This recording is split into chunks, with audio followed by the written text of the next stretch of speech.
નેતાજી કાકા છે ને, કાકાના માણસો પણ અહીંયા આવ્યા છે વિડીયો બનાવવા માટે। પછી કે છે લોકો તો હતા પણ દમ નહોતો, સૂત્રમાં કોઈનો દમ નહોતો એવું કે છે। થોડા જોરથી બોલો, આપણો અવાજ પણ એમના ત્યાં સુધી પહોંચે એવું। જય જોહાર, જય આદિવાસી, જય જવાન, જય જવાન। ધન્યવાદ।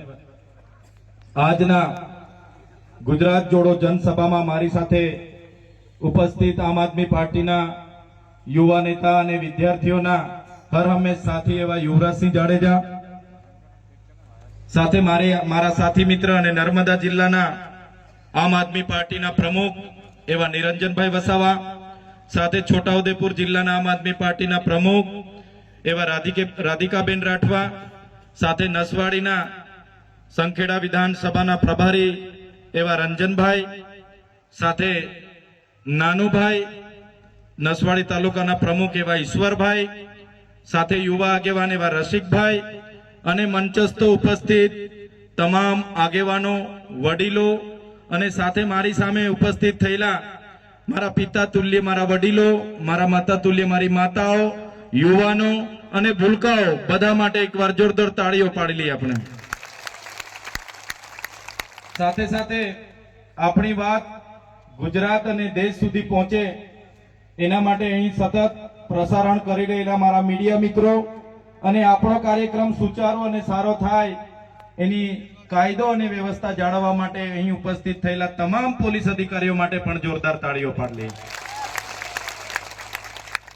સાથીઓ, હમણાં આગળના કોઈ વક્તાએ કીધું કે મનરેગા યોજનાનું નામ બદલી નાખવામાં આવ્યું છે, ત્યારે હું વધારે નહીં કહીશ, પણ જે પ્રકારે મનરેગા કૌભાંડો થયા, મનરેગામાં ભ્રષ્ટાચારો થયા, શરૂઆત આપણા છોટાઉદેપુર, નર્મદા અને ભરૂચથી આપણે એ મુદ્દાને ઉઠાવ્યો અને મનરેગાના કૌભાંડો જ્યારે એમના નેતાઓ, એમના પુત્ર, મોટા મોટા નેતાઓ, એ ભાજપના મંત્રી તંત્રીઓ અને કોંગ્રેસના પ્રદેશ ઉપાધ્યક્ષ એવા નેતાઓ જેલોમાં જવું પડ્યું, ત્યારે આજે દેશમાં મનરેગા યોજનામાં જે મહાત્મા ગાંધીના નામે યોજના હતી એને બદલીને એમના કૌભાંડો છુપાવવાનું કામ કર્યું છે। ત્યારે આ સરકારને કહેવા માંગીએ છીએ, મનરેગાનું નામ બદલવાથી અમે તમારા કૌભાંડો ભૂલી નથી જવાના, આવનારા દિવસોમાં તમને એનો જવાબ મળી જવાનો છે।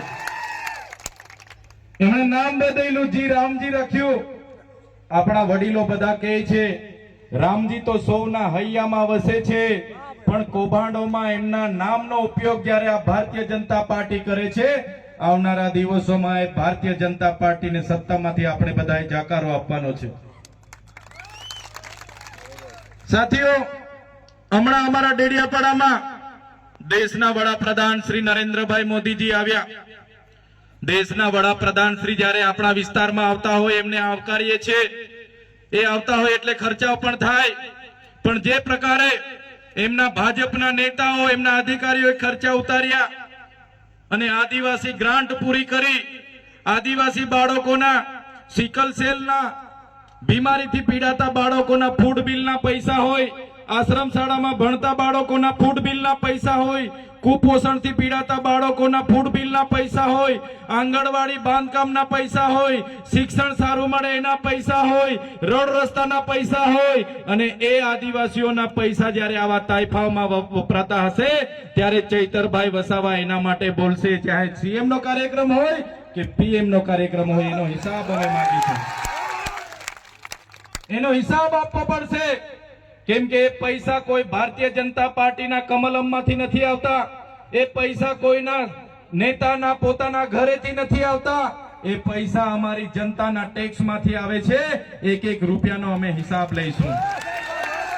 સાથીઓ, તમે વિચાર કરો, એવો તો કેવો પ્રોગ્રામ હશે, 7 કરોડ ને 83 લાખ રૂપિયાની બસો કરવી પડી, એવો તો કેવો કાર્યક્રમ હશે, 2 કરોડ ને 40 લાખ રૂપિયાના મોબાઈલ ટોયલેટ મંગાવવા પડ્યા, એવો તો કેવો પ્રોગ્રામ હશે કે 8 કરોડ ને ત્યાં 38 લાખ નું સ્ટેજ બનાવવું પડ્યું, એવો તો કેવો કાર્યક્રમ હશે કે 7 કરોડ ને 83 લાખનો એ લોકોએ મંડપ બનાવવો પડ્યો.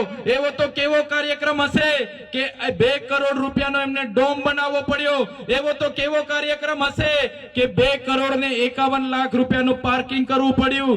એવો તો કેવો કાર્યક્રમ હશે કે 2 કરોડના સમોસા માટે ખર્ચા કરવા પડ્યા. એવો તો કેવો કાર્યક્રમ હશે 2 કરોડની ચા પીવડાવી દેવામાં આવી. એવો તો કેવો કાર્યક્રમ હશે કે 50 લાખનું પાણી પીવડાવી દેવામાં આવ્યું.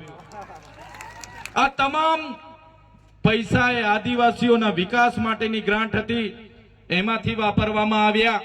ત્યારે આ ભારતીય જનતા પાર્ટી એમના અધિકારીઓને અમે કહેવા માંગીએ છીએ, અમારા લોકોના વિકાસ માટેના પૈસા હતા, તમારે 1-1 રૂપિયાનો હિસાબ આપવો પડશે. હિસાબ અમે લઈશું.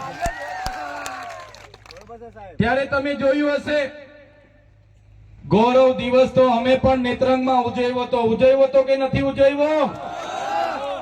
એમણે કીધું કે દેશમાં મોદી લહેર ચાલે છે, મોદીના નામથી લાખો પબ્લિક ઉમટી પડે છે. જ્યારે નરેન્દ્રભાઈ મોદી મારા ડેડિયાપાડામાં આવ્યા ત્યારે જે પ્રતિમાને ફૂલહાર કર્યું એ પ્રતિમા પણ અમારી આગેવાનીમાં અમે બેસાડી છે, ભાજપના નેતાઓએ નથી બેસાડી. દેશના વડાપ્રધાનને અમારી પ્રતિમાએ ફૂલહાર કરવા આવવું પડે એ મજબૂરી તમે જેવા લોકોએ પેદા કરી છે. ત્યારે અમે નેત્રંગમાં પણ અમે લોકોને આહવાન કર્યું, પ્રેમથી કીધું કે ભાઈ પોતાના ખર્ચે નેત્રંગમાં પહોંચી જવાનું છે. નરેન્દ્રભાઈ મોદીની સભામાં 12 થી 15,000 લોકો હતા, એ પણ કર્મચારીઓ પોલીસ સાથે, અને નેત્રંગ ખાતે લાખો આદિવાસીઓ ભેગા થઈ ગયા આપણા એક અવાજથી. ત્યારે આજે ભાજપના નેતાઓને ચિંતા છે. આજે અમે દાહોદમાં જઈએ, છોટાઉદેપુરમાં આવીએ, કે આજે અમે પંચમહાલમાં જઈએ, ત્યારે એના નેતાઓ અમારા ગયા પછી અમને ગાળો ભાંડે છે ને. ચૈતર વસાવા અહીંયા આવ્યા કેમ? ચૈતર વસાવા શું કરી આપવાના છે? આવું બધું બોલે છે કેમ કે ભાજપના નેતાઓને ખબર પડી ગઈ છે કે હવે ચૈતર વસાવા સાથે આ વિસ્તારના લોકો જાગી ગયા છે, અને આવું ને આવું ચાલશે. આવનારા દિવસોમાં એ લોકોના ગરબા ઘરે જતા રહેવાના છે. ગભરાઈ ગયા છે. ત્યારે લોકોને કહેવા માંગુ છું, અમારે એટલા માટે આ વિસ્તારમાં આવવું પડે છે. 30 વર્ષથી ભારતીય જનતા પાર્ટીને અહીંની લોકોએ મત આપીને તમને સરકારમાં મોકલ્યા છે. આજે નર્મદા વિસ્થાપિતોના 19 ગામોના લોકોને તમે ત્યાં જઈને વાયદો આપ્યો હતો. જ્યારે નર્મદા વિસ્થાપિતના લોકો કેવડિયામાં ધરણા પર હતા, અહીંના ધારાસભ્ય, અહીંના સાંસદ અને અમારા સાંસદ બધા ત્યાં પહોંચીને અમારા નર્મદાના લોકોને એમણે વચન આપ્યું હતું કે તમને અમે સિંચાઈનું પાણી મફત આપીશું, તમને વીજળી મફત આપીશું, અને ઘરમાં 1 લોકો